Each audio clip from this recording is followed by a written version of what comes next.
Some of us mountain bikers really like to push our riding to the limits, and that involves riding harder and harder trails.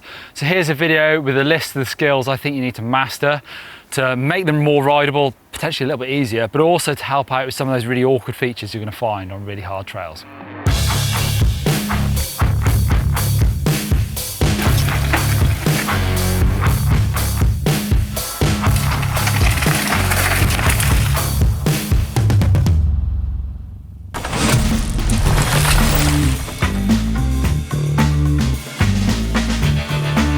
Line choice is something that could make a hard track either manageable or even more difficult. So it's really important. I need to think fast in these situations. So in the middle of the track here, I've got a big rocky outcrop, which, you know, you might be able to go over the top of, but it's not nice. So either side is going to be the best bet. You're coming out of a sort of right-hander there, so you're more likely to end up on this side of the track. And even here, the sort of main line is down this section, but it's really lumpy. If your front wheel drops into that hole, there's a good chance it's either going to slide on the side of that rock or just drop in and you could go over the bars into some horrible stuff. So even the main, possibly the easier line doesn't look that nice to me. So what I'm going to try and do here is try and find a sneaky line across the edge of this rocky outcrop, which is the straightest line down this track. A couple of really important bits is that I don't want my weight to go into this off-cambery hole here, but also at the start, if my front wheel slides off that rock over there, I could be in trouble. So straight line, but it's going to involve a couple of unweights to get over the nastiest part of this trail.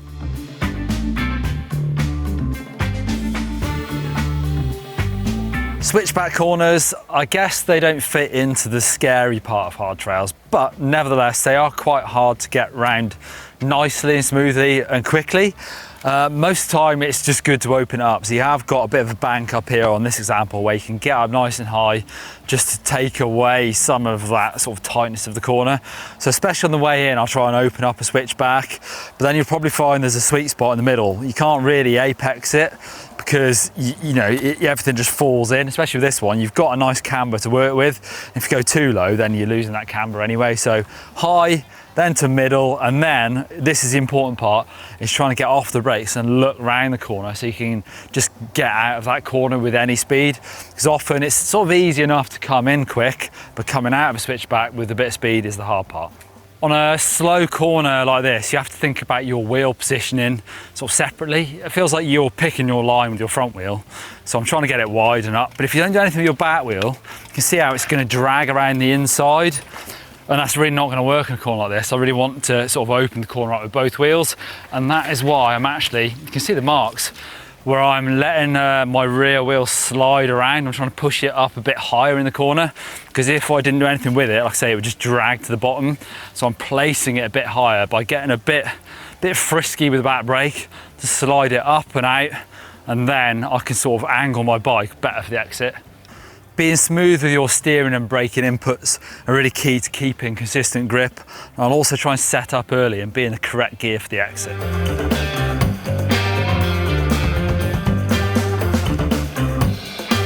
Talking about actual hard trails here in Gnarly, lots of these big rocks around. So it's about bike and body. Yeah, you don't want to be falling off, so talking about the riding skills for that, trying to pick your way through these hard trails, but also trying to make your bike last as well, because there's plenty of opportunities for smashing your wheels and getting punctures. Jack, we've been here less than 24 hours. He's behind the camera, he's had 2 punctures already. I've had none, of course. I never puncture. That's a lie. But also, there's loads of opportunities for smashing your bike into rocks. This is a classic example. Look at the scrapes on the inside of this corner. This is a proper rear met grabber and smasher. So there's plenty of times where you need to sort of think about your back wheel positioning for making sure that you're not dragging your bike against it. Yes, non-drive side, you probably get away with it. You might bend your disc, but on the drive side, you don't want to be smashing off your expensive rear mechs. I wonder how many this has taken off. Did I make it? Whew. Fancy rear mech. I think momentum is your friend on hard sections, even on steep downhills.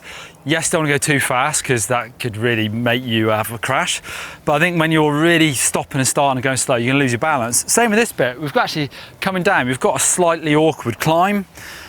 And if you come in and brake or something and lose your momentum, you'll then find it really hard to sort of chop at the pedals because there's stuff everywhere. You don't really want to be pedaling. I'd rather try and plan it early, look ahead, see what's happening and sort of, yeah, brake a bit, but then come off the brakes and roll through, trying to keep my momentum going, keep my speed, so I'm not then having to anchor up hard or try and pedal through a gnarly section. If you've been mountain biking a while and you're thinking about pushing it on to riding harder trails, then you've probably had your bit of an apprenticeship of mountain biking, probably fallen off a bit and realised that it can hurt and it can also be pretty scary. So when you start moving on to really hard trails, that's what you'll find. Riding into the steep, really technical stuff is going to be scary. So yeah, there's nothing wrong with being scared of a trail. It's natural, it's healthy. You don't want to just be sending it in here because, you know, big crashes can happen, and we're talking about technical sections, big rocks, steep sections where you could fall off and actually do quite a lot of damage. So don't stress it too much, but what I will say is you need to sort of keep a bit of a, you know, a level on that. You need to be, you know, confident, and if you're not feeling confident at all, then maybe the trail's too hard. You need to keep practicing on some sort of medium ground trails before you start going up to black trails, things like that. Also, there's at some point where you need to commit, and this is a really good example here where I've got a steep, awkward corner in with loads of nasty edges here, rocks and roots, and then I'm sort of, you know, almost, there's ledge in the middle of a corner as well, and then I'm dropping down a steep section to a pretty critical corner. If I don't go around the corner, it's a big drop on the far side. So this is about commitment. Once I'm in, I need to keep the wheels rolling. I talked a bit about momentum already, and this is one really good example. If you roll in and just sort of grab the brakes and stop here, there's a very good chance of you losing your balance, and then this is all going to go wrong. So you need to come in, keep that sort of rule number one I always talk about of looking down the trail.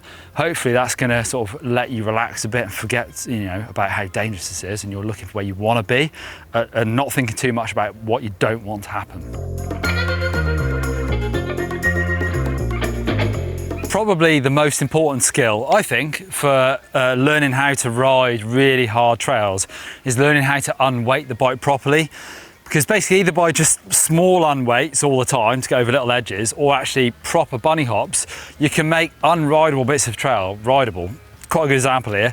I may just get away with banging my front wheel and then back wheel over this ridge, but if I'm an inch or two the wrong side, I'm actually going into holes that are almost definitely going to send me over the bars, or at least slam my weight forward and get me into a horrible position.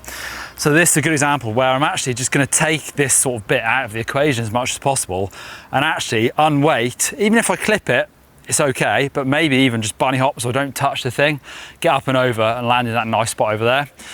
Now, there's a real reason why I say to do manuals and bunny hops, but with the right technique, because even if you get those timings wrong on those techniques, it shouldn't really matter because your weight will be off the front wheel. If your front wheel just clips it doesn't really matter because you're behind the bike.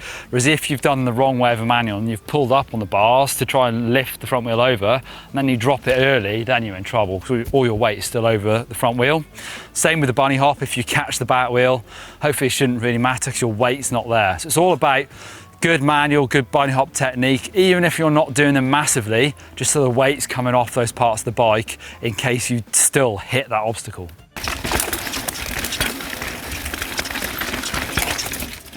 Oh.